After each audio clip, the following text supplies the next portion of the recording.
Hello, my name is Christina Taylor, and I'm a paper conservator at the Strauss Center for Conservation and Technical Studies at the Harvard Art Museums.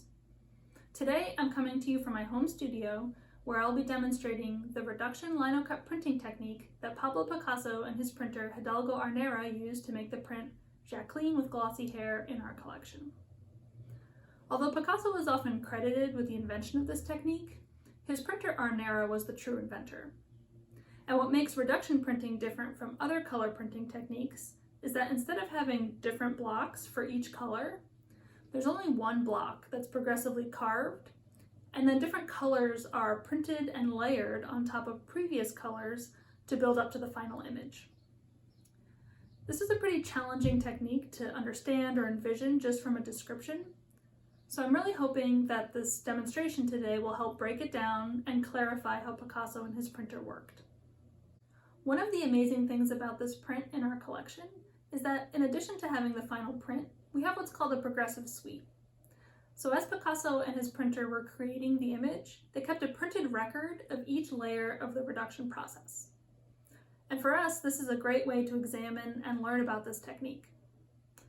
Today in this video, I'm going to be making a mini Jacqueline reproduction. So I'll be referring to each of these progressive prints as I go along. This is the piece of linoleum that I'm going to use to carve and print for the demonstration. Picasso's prints are significantly larger in scale, much bigger than this little reproduction I'm making, so they make a very different impact. Picasso often used linoleum like this, as he did when making Jacqueline, but the reduction process works the same for artists who prefer to use wood or other relief matrices. If we take a look at the first print in the progressive suite, we'll notice that the block was inked and printed in its entirety before Picasso did any carving at all. So I'm going to start off by mixing up an ink of a similar color, and then I'm going to begin printing them. What I'm using is an oil-based ink, and I'm using a brayer or a hand roller to apply the ink evenly to the surface of the block. Uneven inking or lap marks from the brayer can be visible in the final print, so I'm being as careful as I can to ink evenly. Now I'm bringing the inked block to the press and I'll print. With color printing, but especially with reduction printing, registration or proper alignment of each layer on the paper is critical. I'm using a mapboard jig system with what's called T and bar marks, so I can align the paper in the same place each time I print. There are many different types of registration methods, and this is just one example. I'm removing my registration jig for printing, and I add a chipboard backing to protect my paper and linoleum block from contact with those hard metal rollers in the press.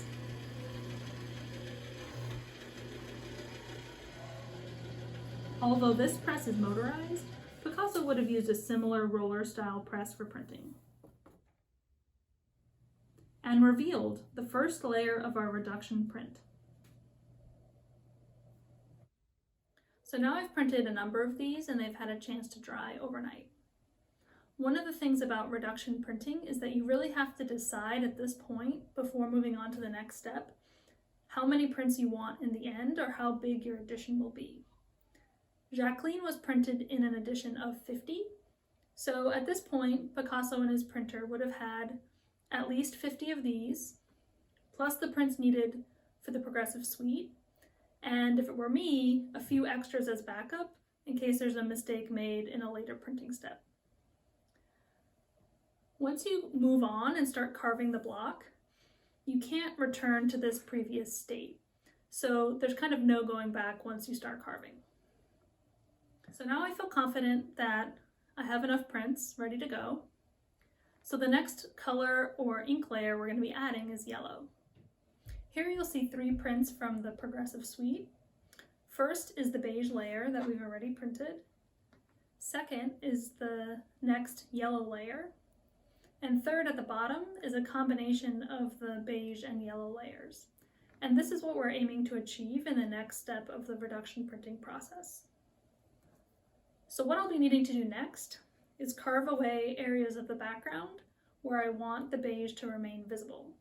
And I'm going to leave linoleum. I'm not going to carve the areas where I want to ink up and print yellow. So essentially I'll be carving the background, the areas between the facial features and the hair, and I'm going to leave the contours of the figure, and that's what you see as yellow in these states. Because I'm making a reproduction, I added a guide for myself onto the block so I know where I'm carving. Picasso could have transferred a drawing or drawn directly onto the block, or he may have just started carving into the linoleum without any guidelines at all.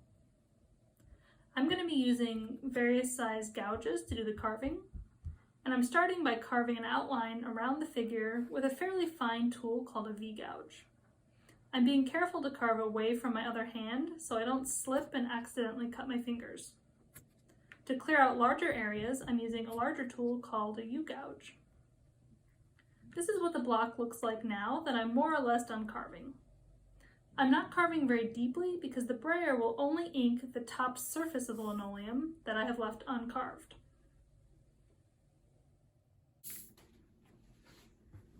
It's important that the inks I use are opaque so that the color of the underlying layer does not affect the color I'm trying to add. Some artists prefer to use transparent inks to get a color mixing effect, but Picasso's inks were very opaque, so that's what we're going for here. Sometimes I add a paper mask around the block to keep stray ink from transferring to the print. And I'm printing onto the sheets with the beige layer already printed and dried.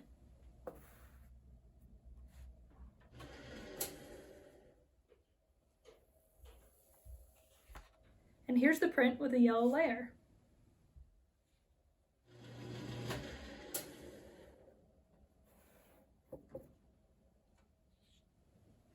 And I'm also printing an isolated yellow layer on its own.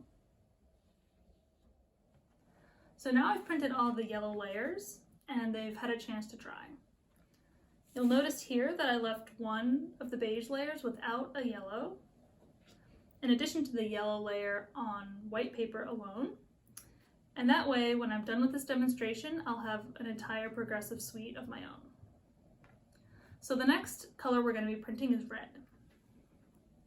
So what I'm going to do is carve away the areas of the block that I want yellow to remain, and I'm going to keep the linoleum where I want the red to be inked up and printed. So in this case, you'll notice that the only area that's yellow on the print is this circle at the bottom. Everything else that's yellow here is going to be covered up with red in the next step. And if you look at the progressive print that's just red, you will see that the circle area is indeed carved away.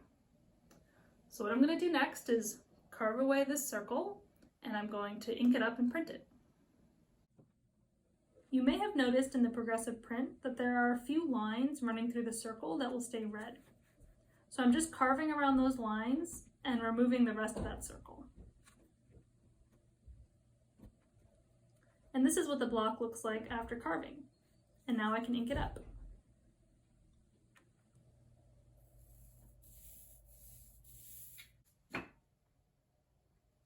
You'll see I'm printing on top of the beige and yellow layers.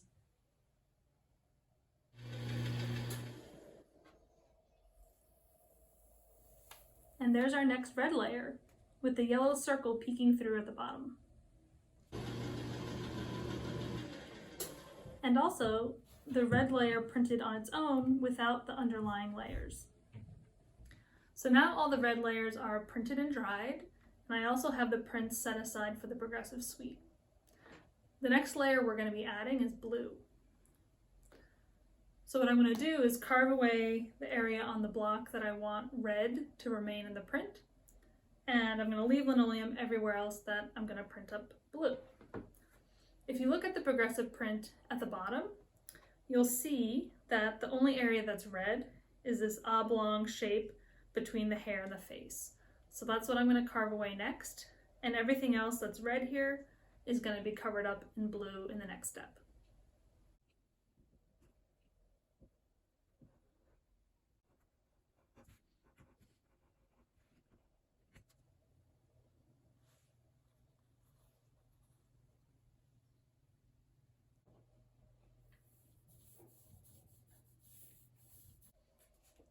So now I'm printing over the beige, yellow, and red layers.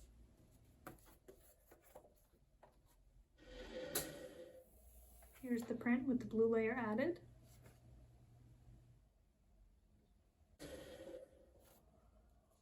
And here's the blue layer on its own.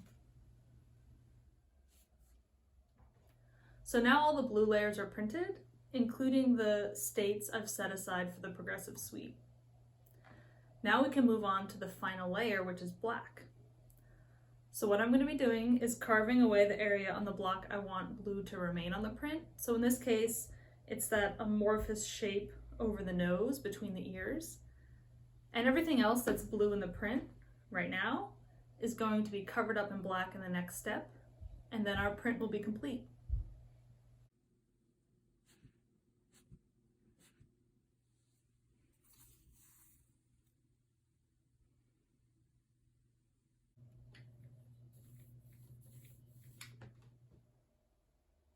So now I'm printing over the beige, yellow, red, and blue layers.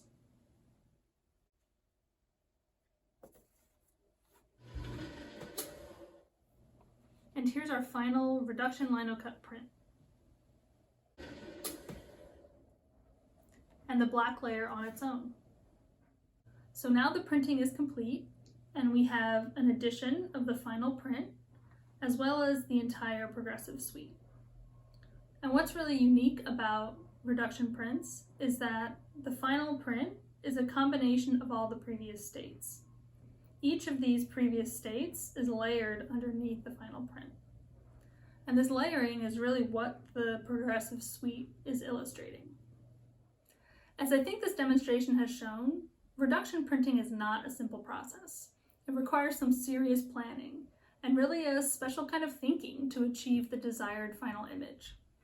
It appears that Picasso enjoyed working this way. He made a number of impressive reduction linocuts throughout his career, and Jacqueline is one of the great examples. Picasso and his printer printed an edition of 50 Jacquelines, but they only printed one progressive suite. So it's really special that this is part of the Harvard Art Museum's collection.